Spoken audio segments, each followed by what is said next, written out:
Hi, my name is Genaro Cortez. I'm a San Antonio criminal defense attorney, and today I want to talk to you about motions to revoke probation filed in Bexar County.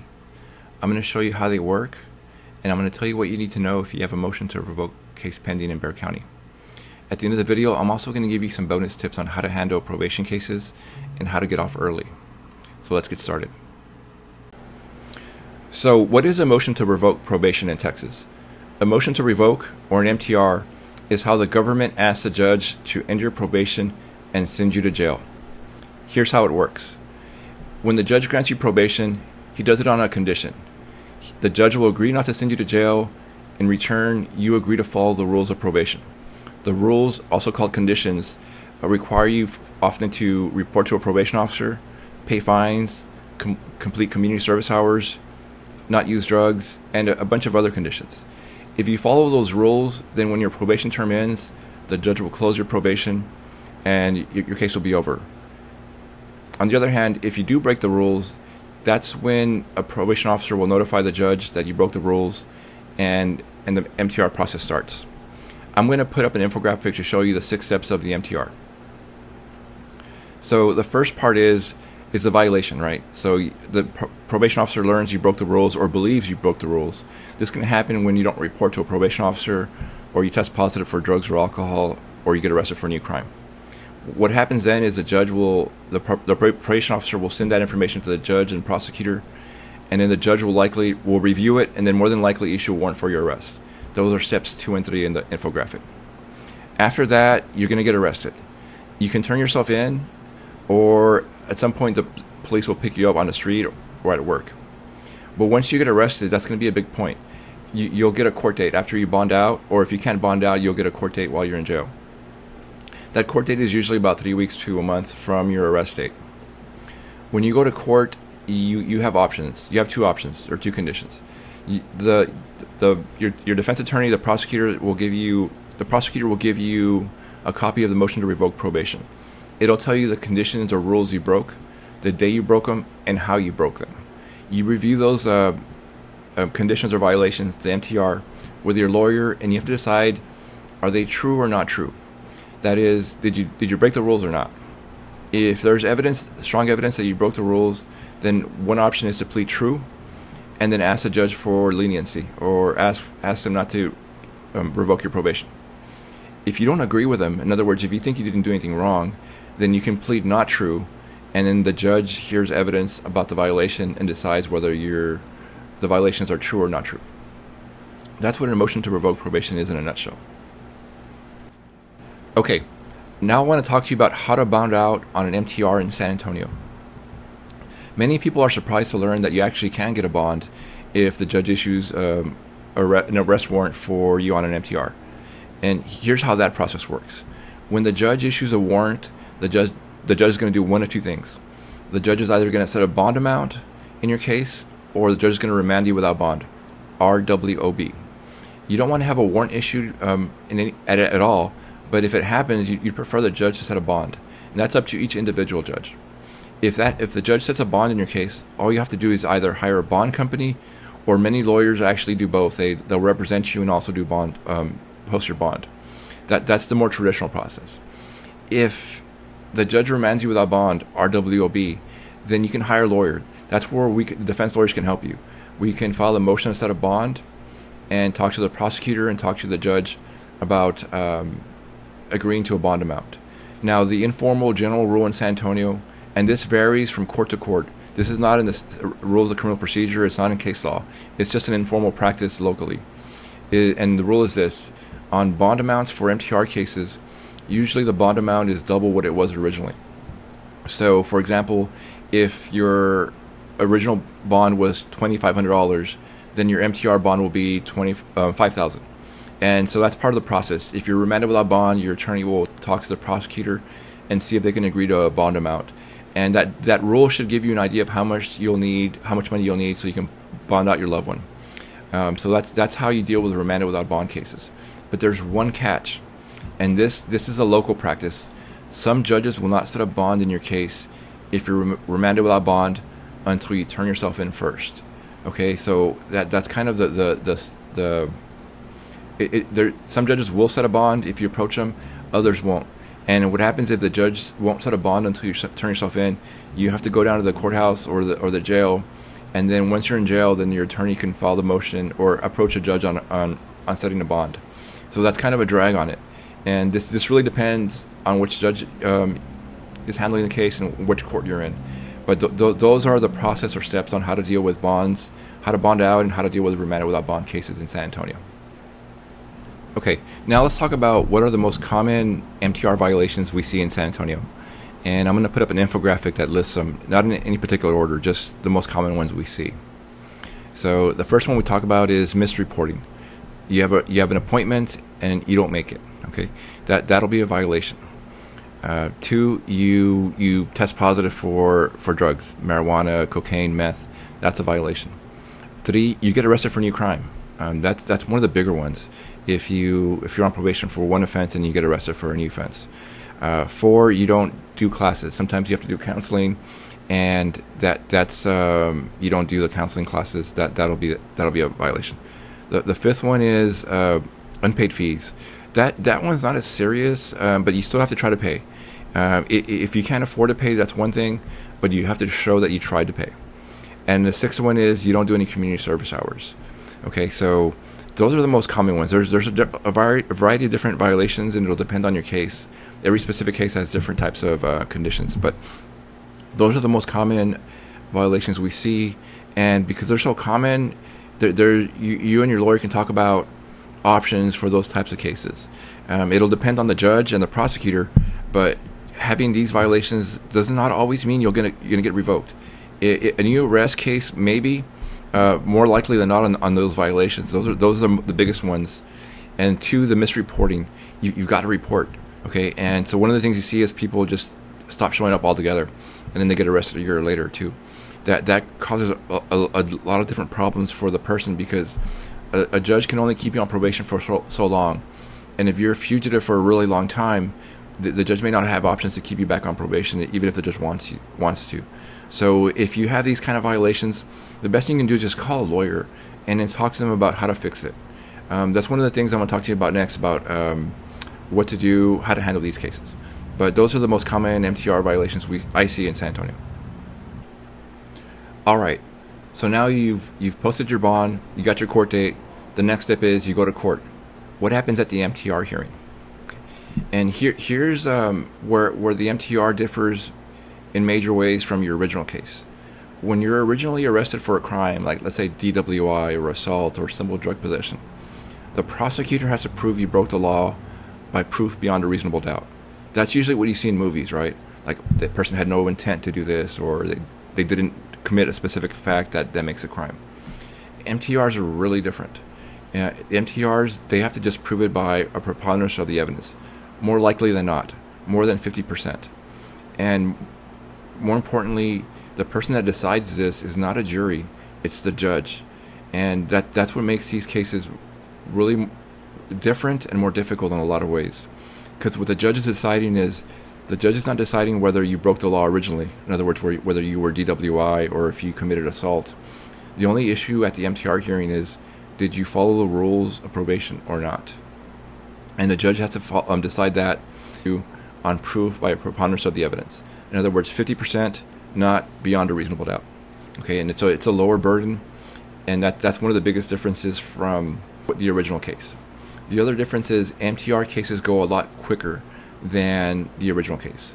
Sometimes the original case takes months, maybe even years to get resolved. The MTR case will go down in weeks, maybe months. The time frame is a lot shorter. So those are the two big differences. The MTR case goes a lot faster than the original case, and the proof is different. So that's how the overview of it is. But let me talk to you about what the options are. If you know what the judge's options are, it'll help you and your lawyer prepare a defense for an MTR case. Now I'm going to put up an infographic to show you the five things the judge can do in your case. There's actually a couple more that you can do, but I want to show you these 5 because these are the most common ones. First, the judge can keep you on probation. In other words, he hears that you broke the rules, but maybe the violation wasn't big or it wasn't significant, and the judge won't revoke you, just keep you on probation. The second option is the judge will keep you on probation, but they'll modify the conditions of probation.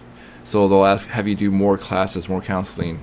They'll increase your community service hours, or maybe if it's a drug case, they may order you to do inpatient treatment. So you stay on probation, but the conditions get more strict, and that's the second condition, and that's the second and third conditions. Actually, I put those together. The fourth condition is they don't revoke you and send you to prison or jail, but they have you go to jail for like 10 days, 15 days, 30 days, or up to 6 months. And then the other option, the final option, is the judge says, you know what, yeah, you're not going to finish probation, you're not a good candidate, we're going to revoke your probation, end it, and send you to jail. Those are the 5 most common probation violation case options the judge has in an MTR. Let me tell you a couple of more things that can happen in a case. What a defense lawyer can do to help you is sometimes you can talk to the prosecutor and the probation officer and agree to pull the MTR. In other words, you don't go before the judge. You just agree informally with the prosecutor and the probation officer to alter and amend your conditions, and you just do a little bit more community service hours, or you do something additional programs. In other words, you, instead of going to the judge to have the judge decide whether you stay on probation or not, you agree that you broke the rules, but you agree to do more things on probation. That's the one of the ways a defense lawyer can help you. This varies from court to court. Some judges will not honor these types of deals. Some judges want to hear the case and decide the issues for themselves. But in many cases you can, so that's one option. And then there's another option, and it's called terminate unsat. In other words, they'll end your probation, but unsatisfactorily. In other words, the judge doesn't want to send you to jail, so he won't do that, but he won't keep you on probation either. It happens not as often as some of these other options, but you can ask for a term unsatisfactory. That's usually when you've done quite a bit on probation and there's just no point in keeping you on probation. So those are the options the judge has. When you go to court, you and your lawyer can, this gives you like a spectrum of options the judge has, and then you and your lawyer can work out a defense strategy to figure out how to handle the MTR hearing. And that's what to expect at the MTR hearing. All right. Now that we know how the MTRs work, let me give you some pro tips and tell you what I see in my clients in the cases that distinguish clients that are successful in fighting off MTRs and staying on probation, and clients that wind up going to jail. And really the biggest factor is clients that are successful fighting off MTRs are clients that are proactive. They take control of their case, and they're pushing for themselves to get off probation as quickly as possible. When they get on probation, they've done their community service hours, they've completed classes, they pay their fines, they've reported, and then sometimes what happens is they test positive for a drug, or they don't report, they miss the reporting because they had to work, or they had a child that was sick. And in these types of cases, those are the cases where there's a strong possibility that a judge will keep you on probation, because it shows that you're trying, and the violations that happened were just a natural part of life, right? Not all judges will agree to that, but it's when you go to court, it's what you would argue to the judge. In contrast, the clients that really have a hard time, where it gets really difficult to keep them on probation, are clients that don't do anything. They don't report to a probation officer at all. They test positive on multiple occasions for different drugs. They get arrested for new crimes, and they become fugitives for a long time. If that happens, it just becomes really, you can still get reinstated, but it's more difficult, and the odds again of you getting back on probation become harder. So if you are on probation, you have a violation, then take control of it. Call a lawyer and figure out a plan on how to deal with it. Okay. Now here is how to avoid an MTR altogether. Every day you're on probation is an opportunity for something bad to happen, right? You get into a fight with your spouse or a loved one, or you test positive for whatever. If you can cut those days shorter, then it'll be less likely that you'll violate probation. And here's how you do that. I tell all clients who are on probation, do as much as possible early on in your case. So if you have community service hours, start right away. Don't wait until the back end. Pay your fines. Do the community service hours. Do the things you're supposed to do. And if you do everything early enough and you pay your fines, your lawyer can file something called a motion for early termination. It'll depend on what type of case you have, but if you can file that motion for early termination, then you can get off probation. And that's the goal in these cases, is to be done with this, to put this behind you so you can start living your life. If you have a probation case, even if it's on an MTR, that's what I recommend to all clients. Just get it done. It sucks. Probation sucks. There's nothing nice about it or fun about it. So be done with it. Do what you need to get it done. Clients that do that are more likely to, one, have their case reinstated by a judge if they break the rules, and two, they can also ask for early termination. So those are the pro tips I would give anybody that has an MTR or is even on probation. All right. So here's the game plan if you have an MTR in San Antonio. I'm going to put up an infographic to help us along. First, stay calm. An MTR does not mean you're going to go to jail. It is stressful, so you should be concerned, but all it's telling you is you need to take action. That's what the MTR means, that there's something you need to deal with. Second, to deal with it, call a lawyer. Figure out what your budget is and then call a lawyer. There's a lot of lawyers that'll help you with this, a lot of really good ones. So just call around, search on Google or Bing or AI, and find lawyers that handle these cases, and then set up an appointment and talk to them about how they can help you. A lot of lawyers will help you. So do that. That's probably going to be the biggest step you can take, because doing this by yourself, you're going to stress out, you're going to freak out. A lawyer will help you. They'll help you put the case in perspective and walk you through the options just like we did earlier. Okay, and it'll be tailored to the facts of your case. Third, gather your records. Your probation, your plea paperwork, it'll have your case number, your SID number. Have that information handy for your lawyer so they can look your case up. But at the same time, also keep records of your receipts. If you did community service hours, have copies of those. Sometimes probation officers, their files aren't complete, and there's a discrepancy. Client will say, yeah, I did community service hours, but the probation officer says we have no record of it. So keep copies of your records and gather them.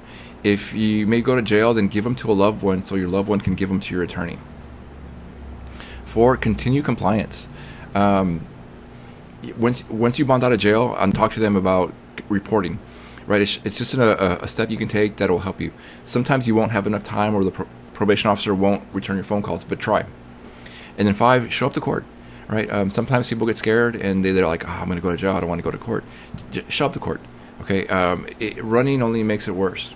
But 2, when you hire the right lawyer, the lawyer will be able to walk you through this process, so you don't have to do it alone. All right, and that's really the biggest takeaway from these cases is when you have an MTR, take control of your case.